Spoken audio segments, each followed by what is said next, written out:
Bud.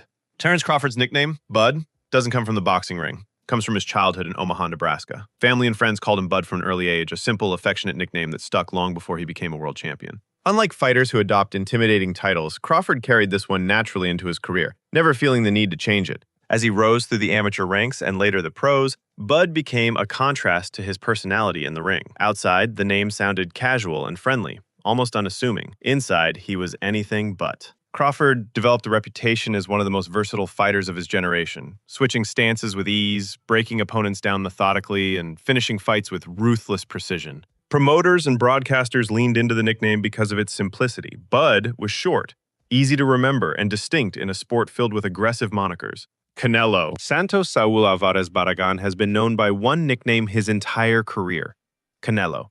The word is Spanish for cinnamon, a reference to his bright red hair. In Mexico, it's common to give red-headed children nicknames tied to their hair color, and Alvarez received this one as a boy. By the time he turned professional at just 15, the name had already stuck and became his boxing identity. Unlike many fighters who adopt aggressive or intimidating monikers, Alvarez embraced a name rooted in appearance rather than style. What made it powerful was how it set him apart in a sport where few Mexican champions had red hair. Broadcasters and fans found it memorable, and it quickly grew into a personal brand. Canelo became a logo on his gloves, apparel, and even his promotional company, Canelo Promotions. Over the years, the nickname shifted from being a playful description of his hair to a symbol of dominance. When people in boxing say Canelo, it no longer needs a last name attached. His achievements in multiple weight classes made the single word enough. A childhood label evolved into a global brand recognized across the sport. Tank. Gervonta Davis got the nickname Tank as a child in Baltimore. According to his longtime trainer, Calvin Ford, Davis had a large head for his size, and people around the gym started calling him Tank as a playful reference. But as he grew into a professional fighter, the nickname took on a more fitting meaning. In the ring, Davis fought like an armored vehicle, compact, powerful, and destructive at close range. The name stuck as he rose through the amateur ranks and into the professional spotlight. Unlike nicknames meant to intimidate or entertain, Tank described both his physical stature and his fighting style. He is short for his weight class, but he uses that frame to generate explosive power, knocking out opponents with single punches. The image of a tank rolling forward matched his aggressive approach in the ring, where he rarely backs down or wastes movement. Promoters leaned into the nickname because it was short, memorable, and easy to brand. By the time Davis headlined pay-per-views in the late 2010s, Tank was no longer just a gym joke. It was his professional identity. Fans chant it during his ring walks, and it has become inseparable from his reputation as one of boxing's most dangerous punchers. Hands of Stone. Roberto Duran earned the nickname Manos de Piedra, translated as Hands of Stone, during his rise in Panama in the late 1960s. Trainers, sparring partners, and opponents all noticed the same thing. Duran's punches carried unusual weight and impact, even when thrown short or at awkward angles. In gyms across Panama City, stories circulated of fighters who couldn't finish sparring sessions with him because of the punishment his punches delivered. The phrase quickly became his identity. The nickname followed him into the professional ranks, where his reputation as one of the hardest punchers in lightweight history gave the name credibility. By the time he won the world title in 1972, Hands of Stone had already spread through the boxing press in both Spanish and English. Unlike many nicknames built on image, this one came directly from physical reality, Duran's ability to end fights with either hand. His relentless style and career longevity only reinforced the accuracy of the name, making it one of boxing's most recognizable nicknames. Marvelous. Marvin Hagler's nickname was not simply a label, it became his legal identity. Early in his career, Hagler was often overlooked despite his talent.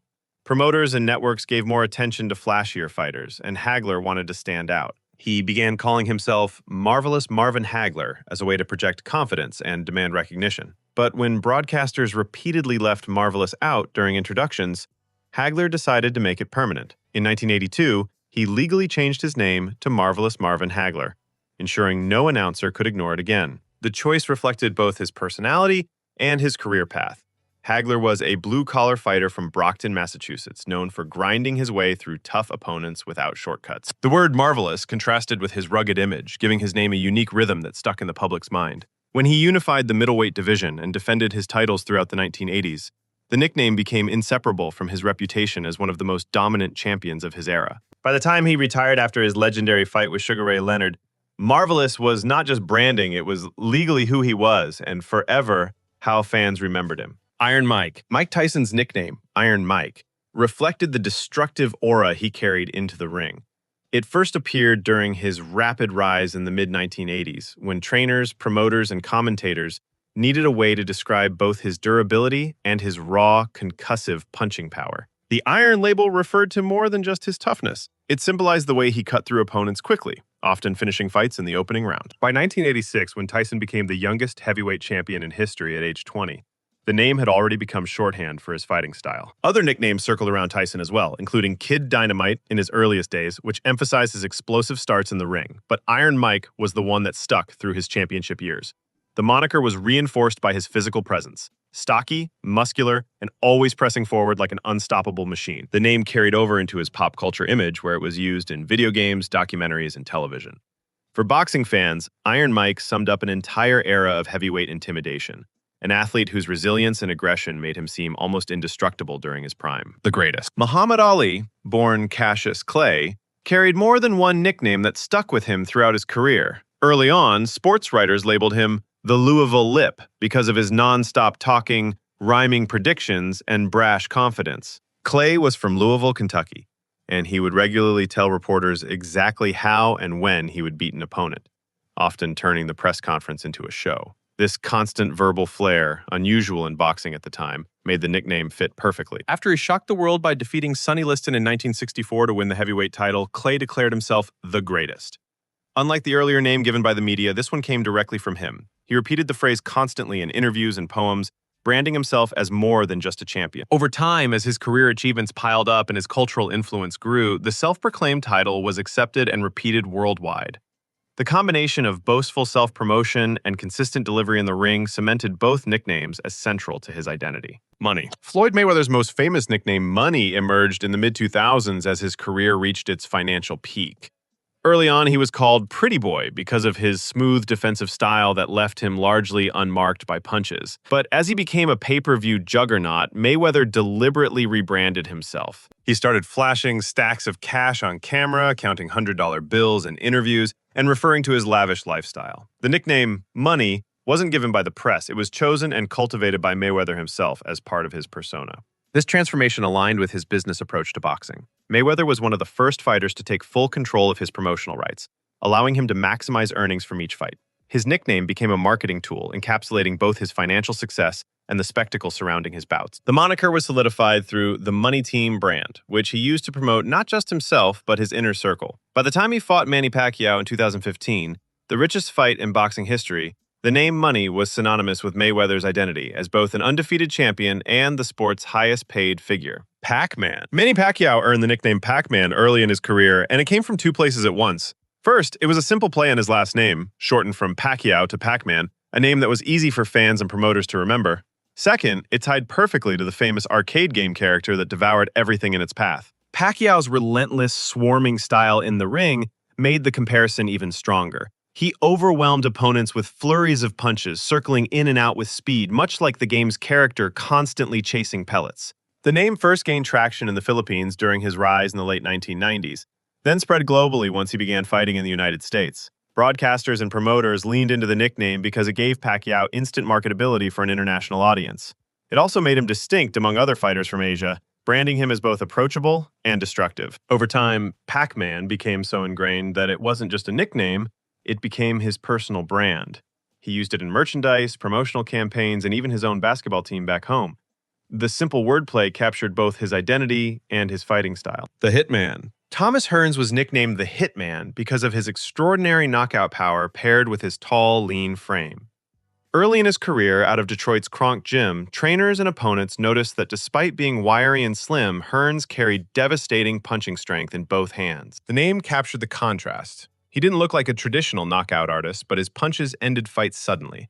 His long reach allowed him to deliver straight rights and jabs with maximum impact, and the label Hitman reflected his precision as well as his power. Before the Hitman, Hearns was also known as the Motor City Cobra, a nod to his Detroit roots and his quick striking style.